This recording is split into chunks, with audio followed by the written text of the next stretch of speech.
bicycle. Almost anywhere that a bicycle can stand or hang will do for a place to keep it. And almost any place will do to go to work on a bicycle.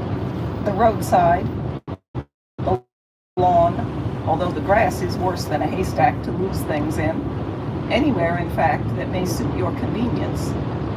The accessories of the bicycle should have places where they may always be found, and the bicycle itself should be kept where it will be undisturbed, and where it may be kept free from finger marks, dust, and oil. With the bicycle should be kept certain conveniences for handling it: a table or bench fitted conveniently, frames to hold the wheel for cleaning and adjusting, a good light to work by, and a place for the tools that are sure to accumulate. There are two kinds of workshop for the amateur: the one that you fit up for yourself and the one that is fitted up for you. The amateur with a place well fitted out likes to add details of home construction, and the proud owner of a corner cupboard is always anxious to replace makeshifts. In either case, get the best you can and take care of it. Of tools, the best are always cheapest, but good tools, or tools of any kind, can become a very expensive luxury. Taste for the best comes quickly to even the moderately enthusiastic. A bicycle rack room should be light, with plenty of headroom, and conveniently fitted with racks, shelves, and lockers. Each rack should have its corresponding shelf room and pigeonhole, either beside it or above and behind it. There is an infinite variety of racks to select from the 2 stakes driven into the ground or fastened to the floor, to the handsomely finished metal racks with joints to hold the frame at any angle. If there is but one bicycle to care for, it is better to have its rack and shelf and cupboard together. The rack to hold the bicycle in a proper position, the shelf for its sundry attachments, and the cupboard for the lamp and extras. Such a bicycle corner can be made very attractive to look at when everything is arranged and kept in perfect order. When several bicycles are to be cared for together, when neatly set up, they make a very pretty showing. If possible, the rack room should be separate, set apart for that purpose, and kept under lock and key. It should be dry and well lighted, free from frost, and not likely to be overheated by direct sun in the summer. The frost is injurious to the metal and enamel, and the sun or too much heat will spoil rubber, and possibly injure enamel as well. An even temperature, not any special degree of temperature, is requisite.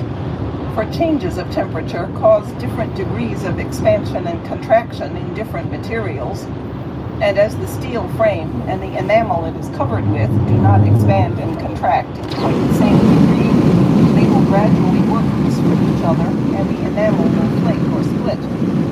A rubber tire should be kept out of the sun, and the place where it stands should be kept very clean and no oil allowed about.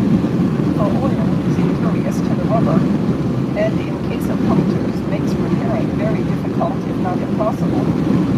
A rubber surface with even the slightest film of oil will not make a joint, as the oil prevents the rubber surface and that of the cement and the article to be repaired from uniting. If the workshop is to be used by more than one person, each should have a tool chest and a workbench of his own, and each tool chest provided with a lock and key, and each person with a key to the outer door. Tools are but the continuation of the individual brain and willpower. What one handles becomes while in one's hand, a part of oneself, as it were. It's 1:15. Tools, therefore, should be individual property always, just as the scissors and thimble are, though, of course, extra tools may be provided for general work. Everyone prefers a good pair of scissors to a poor pair. The same preference is likely to be given in the case of other tools.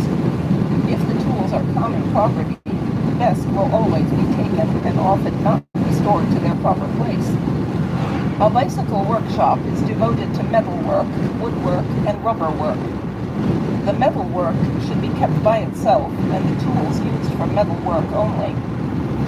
The amateur can commence fitting a shop by setting up a small deal table and a vise. The table will do for a workbench, and one vise will serve for a beginning.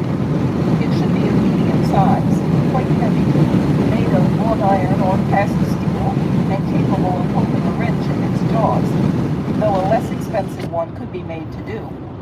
A cheap vise, however, is pretty sure to break if a strain is put upon it, and while a good workman could get comparatively good work out of a poor vise, the poor tool in unskilled hands would be sure to show its weak place.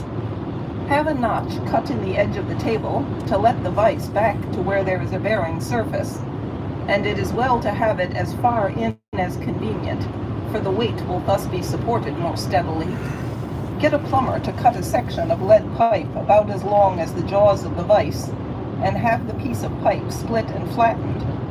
You can do this yourself if you can handle a saw, and have one that is suitable for cutting metal, or a jigsaw will do, and the lead can be flattened on a block with a mallet.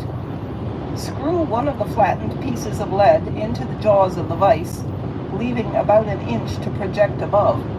Hammer the projecting part over, and one side of the jaws will have a lead face that can be taken out.